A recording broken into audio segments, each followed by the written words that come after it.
The massive Imperial warship darkened the skies above New York as it hovered, casting an ominous shadow over the terrified city below.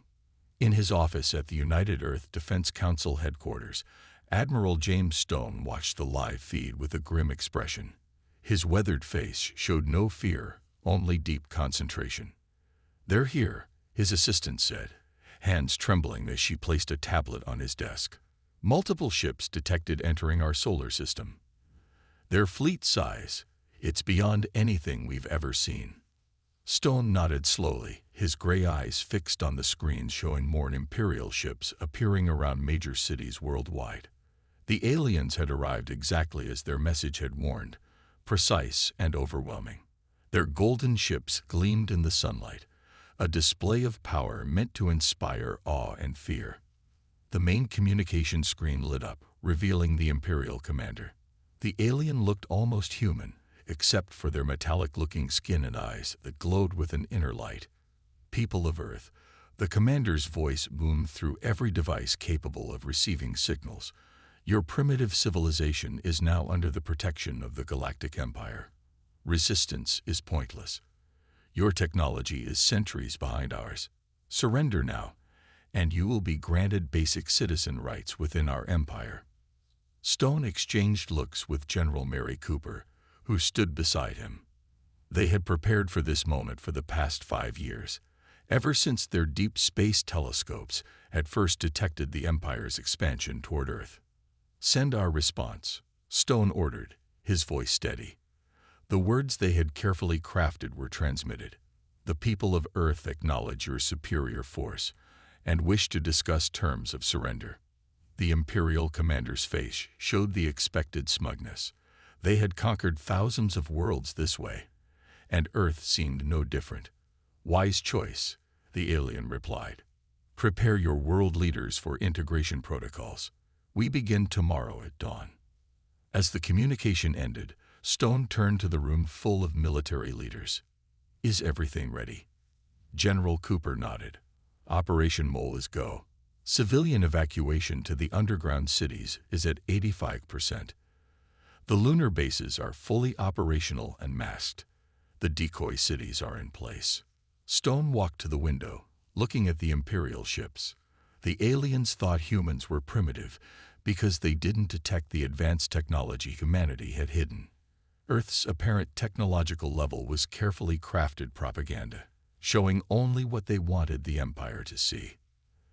"They expect us to be like all the others," Stone said quietly. "They expect fear, awe, and submission. Their arrogance will be their downfall."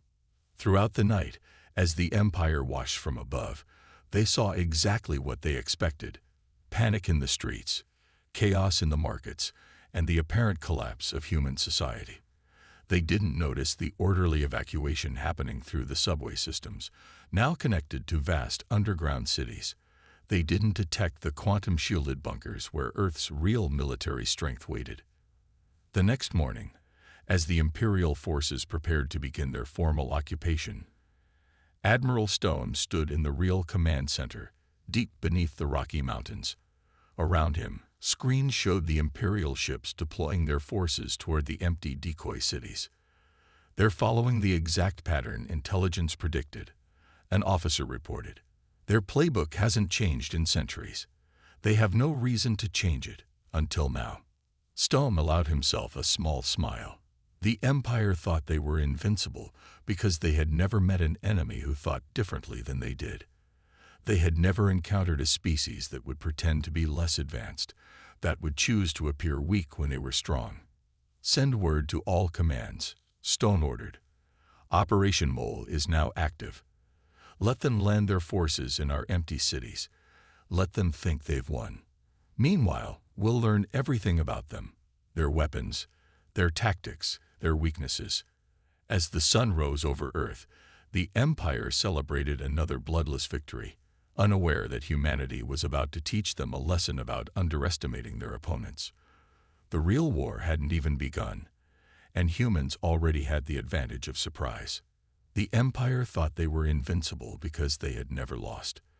They were about to learn that past performance doesn't guarantee future success, especially against an enemy who thinks outside the box. Michael Reed wiped the sweat from his forehead as he worked on the stealth shield generator.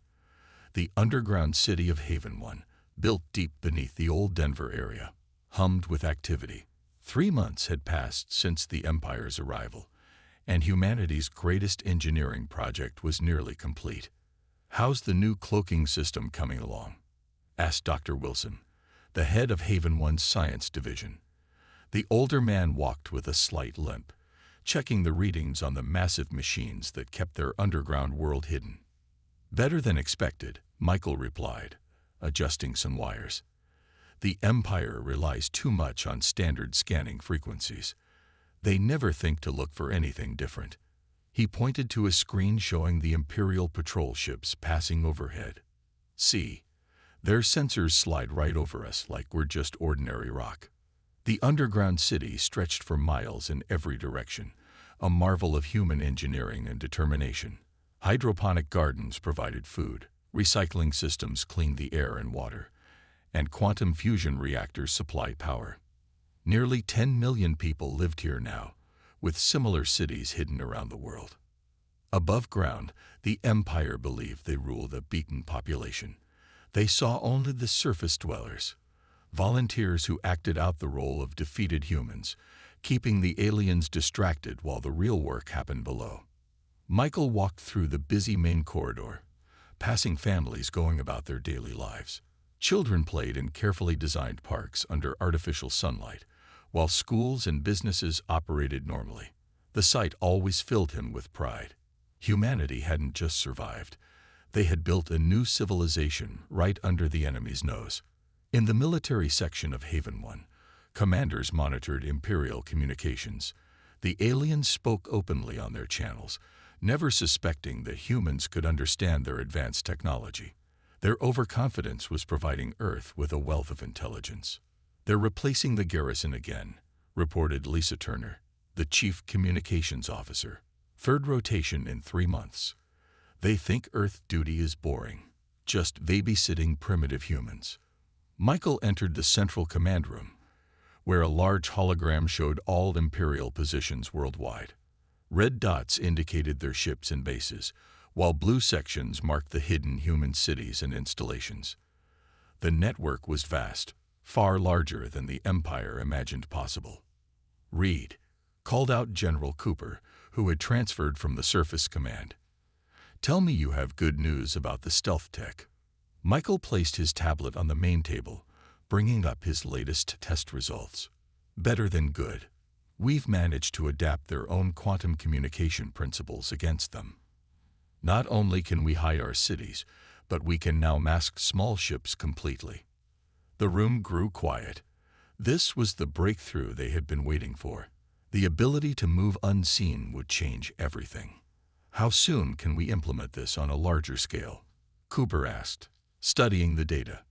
"A month, maybe less," Michael answered. "We've already started production in the lunar factories. The Empire never looks at the dark side of the moon. They think we barely managed spaceflight." Later that evening, Michael stood in his favorite spot, an artificial observation deck that used cameras to show the real sky above. Imperial ships drifted past, their golden hulls catching the sunset. Soon, those ships would learn that Earth wasn't the easy conquest they thought. In his pocket, Michael's communicator buzzed. A message from the Resistance Network. More Imperial officials were arriving next week for an inspection tour. They wanted to see how their new province was developing. "Let them come," he muttered, thinking of all the surprises waiting to be unveiled. "Let them keep believing we're primitive." Throughout the underground city, humans continued their work. Engineers refined their technologies, soldiers trained with advanced weapons, and scientists studied every scrap of Imperial tech they could secretly acquire. The Empire's greatest mistake wasn't just underestimating human technology. It was underestimating human determination. In the darkness beneath the Earth's surface, humanity prepared for the day they would emerge from hiding. The Empire thought they had won an easy victory, but they had only seen what humans wanted them to see. The real fight hadn't even started yet. Dr. Emma Porter stared at her computer screen, her eyes wide with excitement. After 6 months of studying Imperial communication patterns, she had finally found what she was looking for, their critical weakness. The laboratory deep within Haven 2, the underground city beneath Old London, was quiet except for the soft hum of computers. Scattered papers covered her desk, filled with notes about Imperial technology. A half-empty coffee cup sat forgotten beside her keyboard. "Run the test again," she told her computer. The results came back the same. The Empire's entire military network relied on a single type of quantum communication. They had never needed a backup system because no one had ever successfully attacked it. Emma pressed the emergency meeting button. Within minutes, the main science team gathered around her workstation. Dr. Thompson, her mentor, leaned forward to study the data. "Are you absolutely sure about this?" he asked, his voice barely above a whisper. Emma nodded, pulling up more screens of information. "Look at their ship movements, their supply lines, their combat communications. Everything runs through quantum channels operating on the same basic principle. They've been using this system for so long, they don't even consider it might be vulnerable."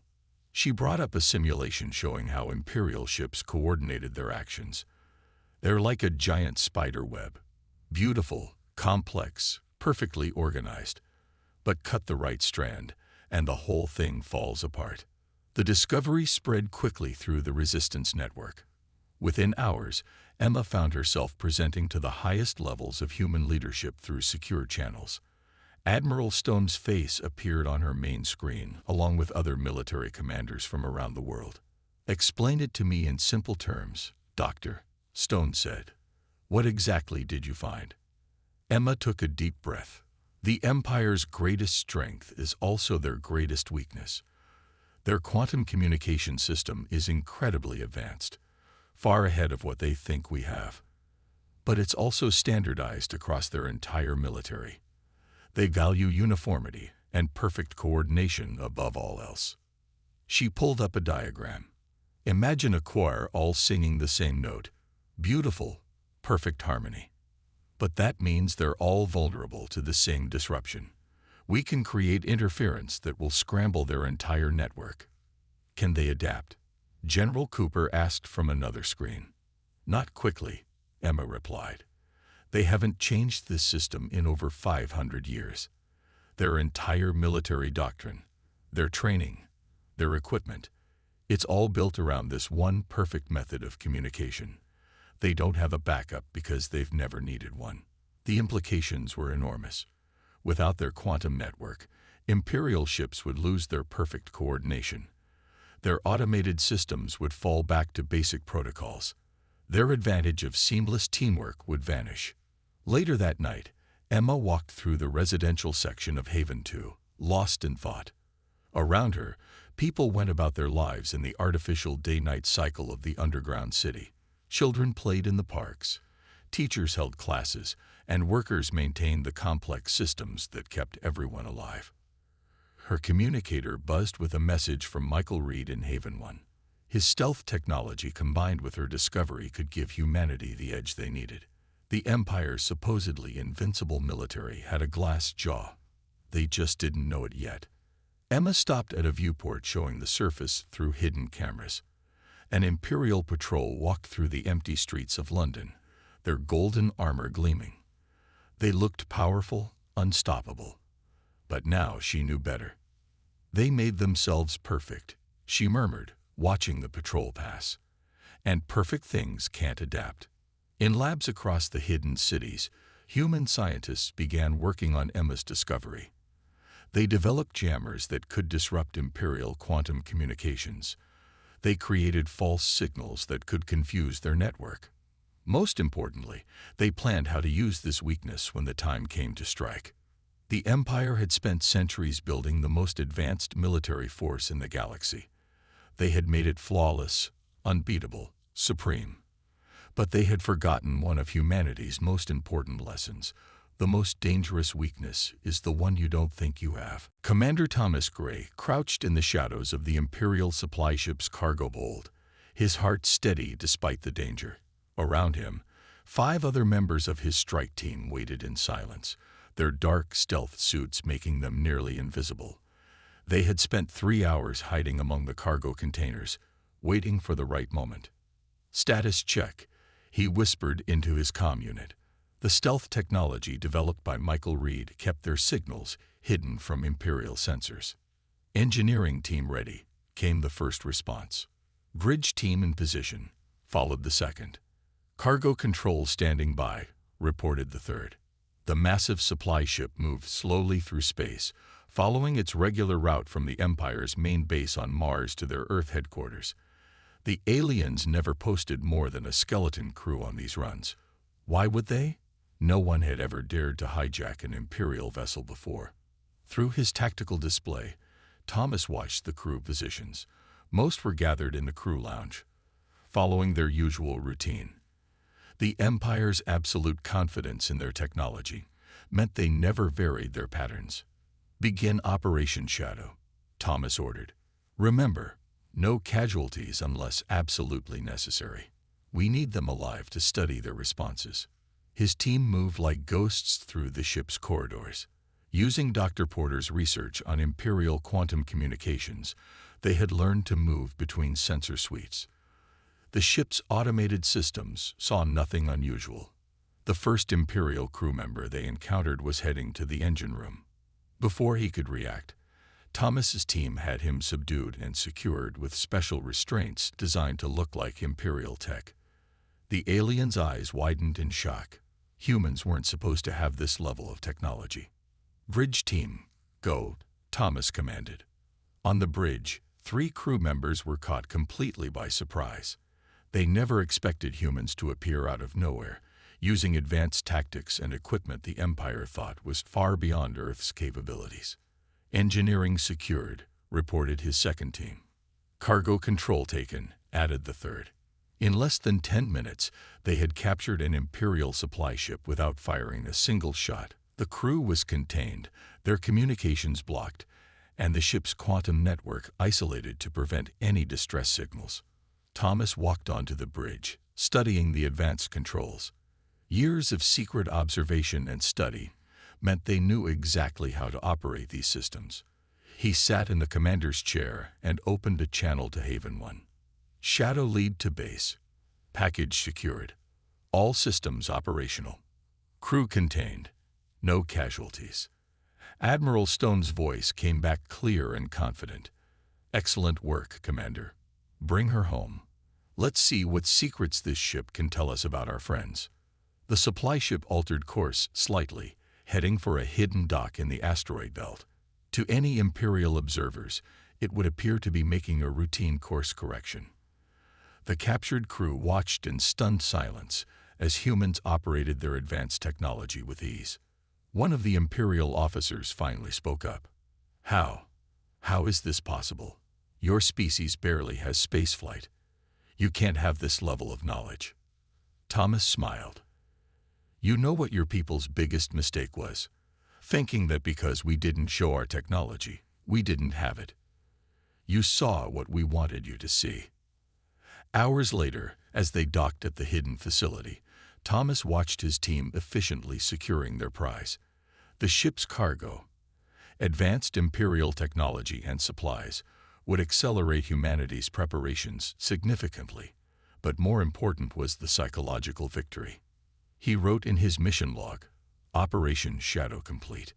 The Empire's belief in their invincibility is their greatest weakness. They follow the same patterns, use the same tactics, and never expect anything different. Today we prove the humans can not only match their technology but outthink it. This is just the beginning." In the days that followed, the Empire would notice their missing supply ship. They would assume it was lost to a technical malfunction or natural accident. They would never suspect that humans had pulled off something they thought impossible. The first strike had been delivered, and the Empire never even felt it. Their perfect, unbeatable system had just shown its first crack. Captain Robert Wells floated in zero gravity, watching construction robots swarm over the hull of humanity's newest warship. The asteroid belt's darkness concealed hundreds of similar ships, each one smaller than a standard Imperial cruiser, but packed with innovations the Empire had never imagined. "Beautiful, isn't she?" The voice belonged to Chief Engineer Diana Miller, who maneuvered next to him at the observation window. Half the size of their smallest warship, but twice as deadly. The ship they watched was the Phantom, the first of humanity's new strike vessels. Its hull contained layers of stealth materials developed from Michael Reed's research. Its weapons combined human ingenuity with reverse-engineered Imperial technology. Most importantly, it could move undetected through Imperial defense networks. "How many are ready?" Robert asked, tracking the movement of construction drones. 30 complete, another 50 nearly done," Diana replied. "The automated factories haven't stopped since we captured that supply ship. The Empire's own materials are being used against them." Robert smiled at the irony. The Empire's regular supply runs to Mars had provided humans with everything they needed to build their fleet. Every missing shipment was blamed on bureaucratic errors or solar storm damage. The aliens never suspected that humans were stealing their resources right under their noses. "Time for the test run," Robert said, pushing off toward the airlock.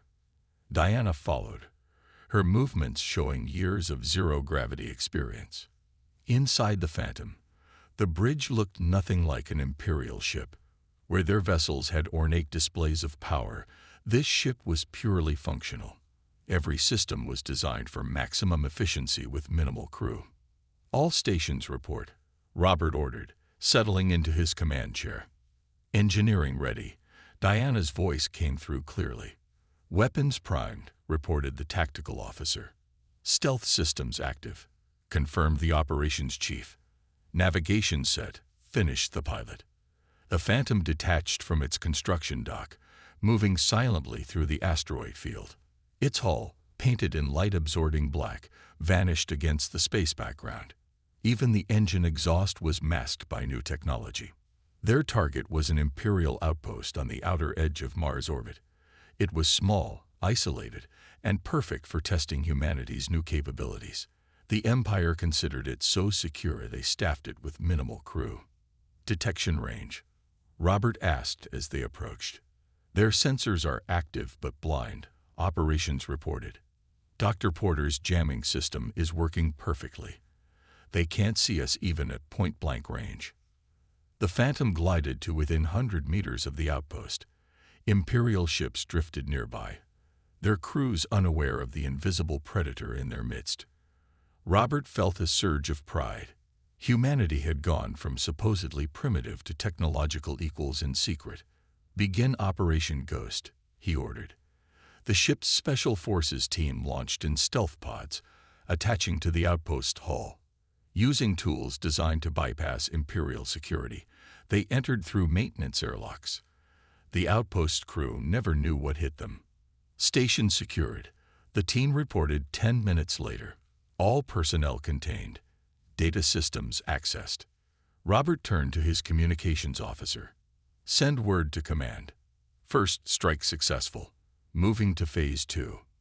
Over the next hour, they stripped the outpost of useful technology and intelligence. The crew was left unharmed, but stunned by the humans' capabilities. When the Phantom finally pulled away, the outpost had been cleared of anything valuable. "They still won't believe it," Diana said, reviewing the mission data. "Even after their crew reports this, the Empire will assume it was pirates or rebels from another system. They can't accept that primitive humans could do this." Robert watched Mars recede in the distance as they headed home. The red planet's surface held more Imperial bases, all of them believing they were safe from human interference. All of them wrong. In the asteroid belt, more ships like the Phantom were coming online every day. The Empire's own arrogance had given humanity the time and resources to build this hidden fleet. Soon, very soon, they would learn the price of underestimating Earth. "Let them keep believing we're primitive," Robert said.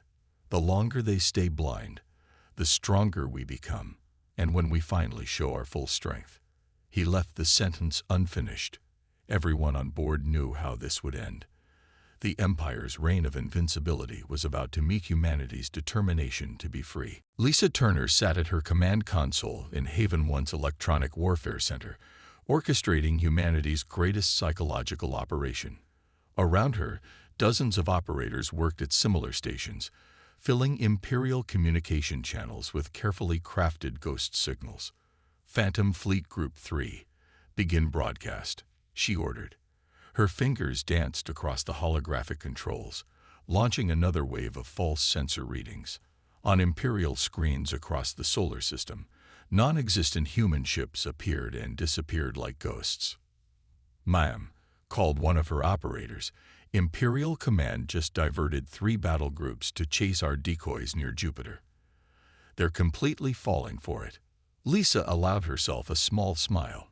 The Empire's rigid military doctrine was becoming their undoing.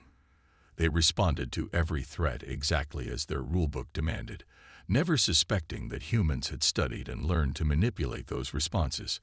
Admiral Stone's face appeared on her primary screen. "Status report, Commander Turner. Operation Mind Games is exceeding expectations, sir," she replied. "The Empire has split their forces to chase shadows. Their command structure is showing signs of stress. They've started second-guessing their own sensor readings." The plan was working perfectly. Using Dr. Porter's understanding of Imperial quantum communications and the stealth technology from Michael Reed, they had filled space with false signals. Every Imperial captain was seeing threats that didn't exist, receiving orders that hadn't been sent, and reporting battles that never happened. "Show me the current tactical display," Stone ordered. Lisa brought up the master map. It showed actual Imperial ships in red, their false contacts in blue, and hidden human forces in green. The Empire's once orderly formation had broken into scattered groups, each chasing different phantom threats. "Their high command is in chaos," Lisa explained. "We've created so many conflicting reports that they can't tell what's real anymore. Some ships are reporting attacks on bases that don't exist. Others are receiving distress calls from vessels that were never there." In the background, her teams continued their electronic assault. They had learned that Imperial commanders were mentally unable to ignore any potential threat. Their training demanded they investigate every contact, verify every signal. The more chaos humans created, the more their rigid system buckled under the strain. "Latest update from Captain Wells," an operator reported.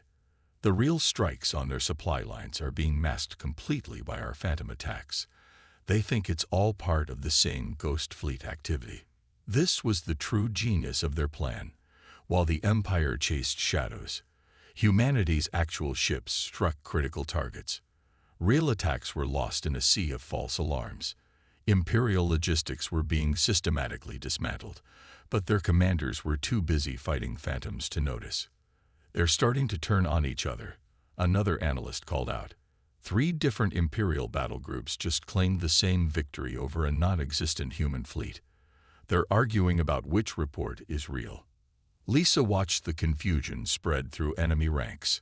Imperial captains no longer trusted their instruments. Communications officers doubted every message.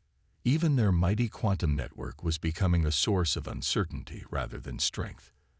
"Admiral," she said, turning back to Stone's screen, "I think we're reaching the breaking point.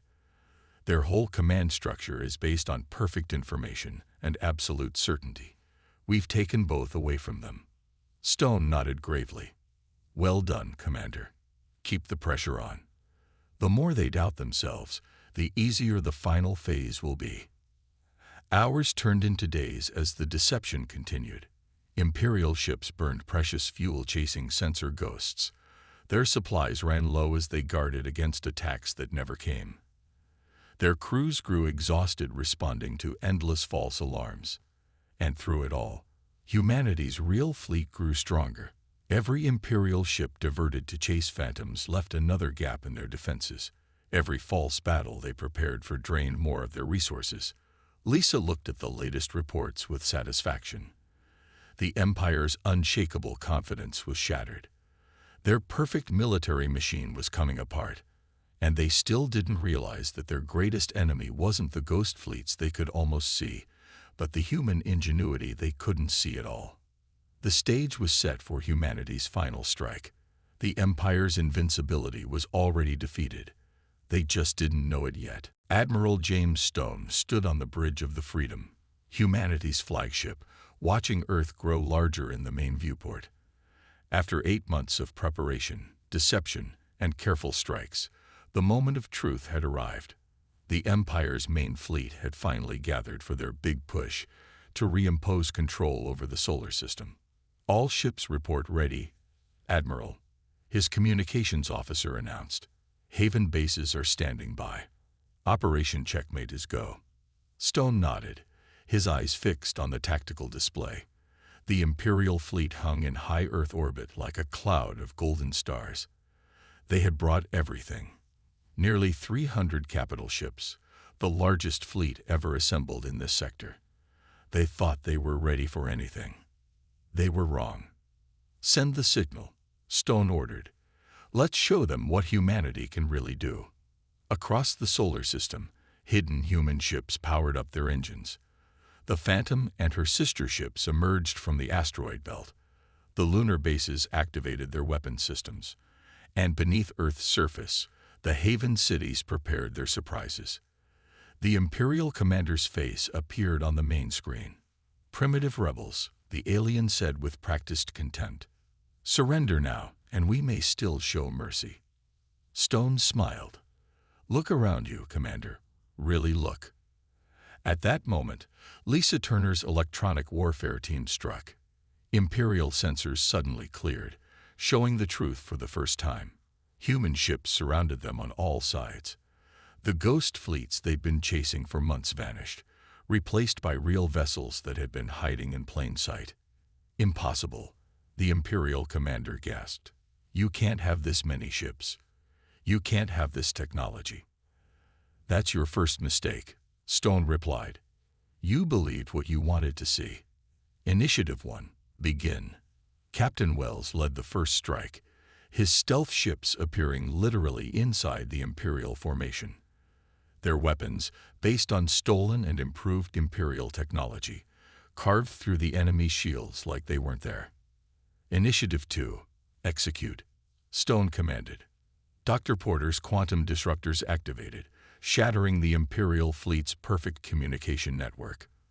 Their coordinated defense fell apart as ships lost contact with each other. Confusion spread through their ranks as backup systems failed to activate. Humans had sabotaged them months ago during supply ship hijackings. The Imperial commander was shouting orders, trying to regain control. Fall back. Regroup. This isn't possible. Initiative 3, now. Stone's voice carried the weight of certainty. The Haven bases revealed their final surprise. Massive electromagnetic pulses, designed specifically for Imperial technology, swept through space. Ships that had been chasing Phantom fleets for months found their energy reserves depleted. Systems crashed. Weapons failed. You had 8 months to realize your mistake, Stone told the Imperial commander. 8 months while you thought you were containing a primitive rebellion. Instead, you gave us time to study you, to learn your weaknesses, to prepare. The battle wasn't even close. Humanity's smaller ships danced between the massive Imperial vessels, striking with surgical precision. The Empire's rigid tactics fell apart against enemies who refused to fight according to the rules. Within hours, it was over. The mighty Imperial fleet was in ruins. Escape pods carrying shocked survivors were picked up by human rescue ships. The Empire's aura of invincibility had been shattered completely. In Haven 1's command center, cheers erupted as the final Imperial ship surrendered. Michael Reed hugged Dr. Porter, their combined innovations having proved decisive. Lisa Turner's team celebrated as the last false signals were shut down, no longer needed. Admiral Stone made one final transmission to the Imperial capital, light years away. Let this be a lesson. Humanity isn't primitive. We're patient. We're not weak. We're careful. And we're not alone. There are other species out there, watching and waiting. Your empire of fear and arrogance ends today. The Empire had thought they were invincible because they had never lost, but they had never faced humans before. In their arrogance, they had given humanity time to prepare, to innovate, to unite. Their greatest defeat wasn't just military. It was their absolute certainty that such a defeat was impossible. Earth was free, and the galaxy would never be the same.